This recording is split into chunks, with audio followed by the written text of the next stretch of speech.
Insperity presents the Small Business Advocate Show with Jim Blasingame, brought to you by FedEx, CareerBuilder.com, and Palo Alto Software. This is a copyrighted production of Small Business Network, Inc., all rights reserved.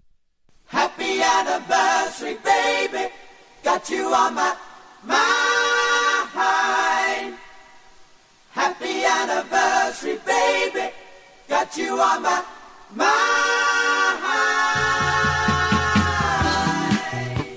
Welcome back, 17 till. I'm Jim Blasingame. Thank you very much for hanging out with us. Thanks for allowing me to celebrate 15 years of the Small Business Advocate Show. That's my website, too, smallbusinessadvocate.com. Please check it out when you get a chance. And that's a 15-year-old website, and you can subscribe to my 13-year-old newsletter, the Small Business Advocate newsletter, which we'll send you every Sunday afternoon like clockwork. Get you ready for the week ahead. Chuck Kadlec is our guest. Charles W. Kadlec is he's the founder and the chief executive of Community of Liberty, which is an organization I encourage you to check out. communityofliberty.org. Is that right, Chuck? That's right. That's our website. So check that out.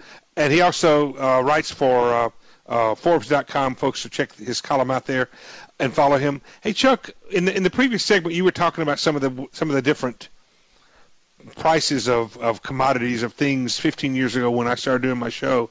And you were talking about the gas prices were $1.29. And we are also in that same conversation talking about the strength or the relative weakness of the dollar, I guess I should say, these days. And we were talking about whether Obama was why was he apparently a weak dollar guy. I think one of the reasons why he's a weak dollar guy, and folks, this is just his worldview. I'm talking about the way he thinks of things, is because a weaker dollar inflates the price of a barrel of oil. Am I right about that, Chuck? Well, yeah, when the dollar falls in value, it shows up in higher prices, but especially the price of oil tends to be very responsive. Because the oil is denominated globally in dollars. So my point, though, is in his mind, he said it again in his first speech after the election, he's going to move us not just towards energy independence, which he could do if he really wanted to, but he's going to do it in his own image, which includes a lot of alternative energy sources, which aren't ready yet.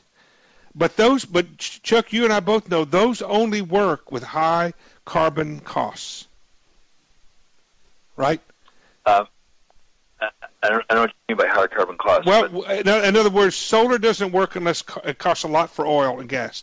Yeah, doesn't work. Close, yeah. Everything is compared. Every alternative energy source is compared to the traditional energy source and what it costs. But it's even worse than that. It doesn't even work. Period. The solar only works when the sun shines, and it doesn't shine all the time everywhere. Wind only works when the wind is blowing. But the biggest challenge for these so-called alternative energies is that they're not reliable, and it's very difficult to store electricity. Right. So not only are they very expensive, and by the way, I think if you do the accounting correctly, the carbon content of a windmill is non-trivially high. It's not clear that windmills reduce carbon emissions. But if that's your worldview, though, Chuck, none of that really matters. And what matters is how much can we convert over to that. And those industries, those alternative fuel energy sources, they do operate in the marketplace. They have to buy their stuff. They have to sell their stuff. That's right. And so the marketplace is comparing all those things they have to buy and sell to customers too. All that is compared to what's traditional. And unless traditional energy is high, those alternatives don't work. Yeah. So I think, first of all, you have to take the president at his word. And he's been, in this sense at least, he's been really honest with the American people. And this is his top priority.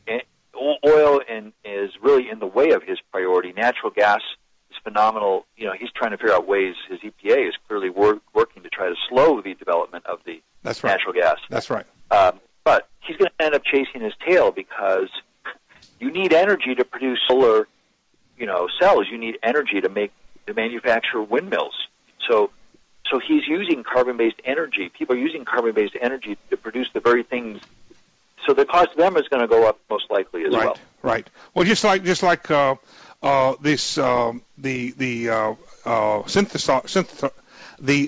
what I'm trying to say, the synthetic gas from ethanol is what I'm trying to say. Ethanol, the percentages of ethanol, it costs more to make a gallon of ethanol than a gallon of gas. That's right. And it takes more energy now. But still, in their mind, though, that's an acceptable energy. So the bottom line here, Chuck, that I believe you and I agree on this, folks. If you're a small business owner, you plan to budget for higher fuel costs over the next 4 years. What do you think, Chuck? Higher all costs, but especially fuel, probably led by fuel. Yeah.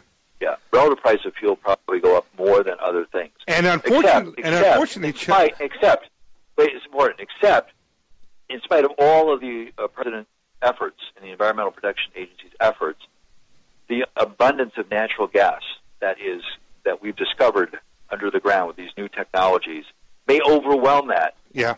And actually bring down the price of especially that oil, that gas that can be found on private land and where the government has no control over it. That's right. Yeah. That's and the other thing though is the reason why oil and food, those commodities are not really showing up a lot in what in the monetary situation is they're not part of the inflationary index that the Fed uses. And the core conveniently, the so-called core rate of inflation conveniently omits the things that are going up. Food and gas and energy, and I think that's right. And that's the reason why inflation is really a lot worse than what they indicate that it is. The Fed indicates. Hold on to that thought. When we come back, there's something that's happening in America right now that's the most frightening to me of everything, and we'll get Chuck's opinion on it after these messages. 10 till. Stay with us. I pretend too much. I'm lonely, but no one can tell. Insperity presents the Small Business Advocate Show with Jim Blasingame, brought to you by FedEx, CareerBuilder.com, and Palo Alto Software. This is a copyrighted production of Small Business Network, Inc., intended for the private use of our audience. Except as otherwise provided by copyright law, all other copying, redistribution, or publication without prior written consent is prohibited. All rights reserved.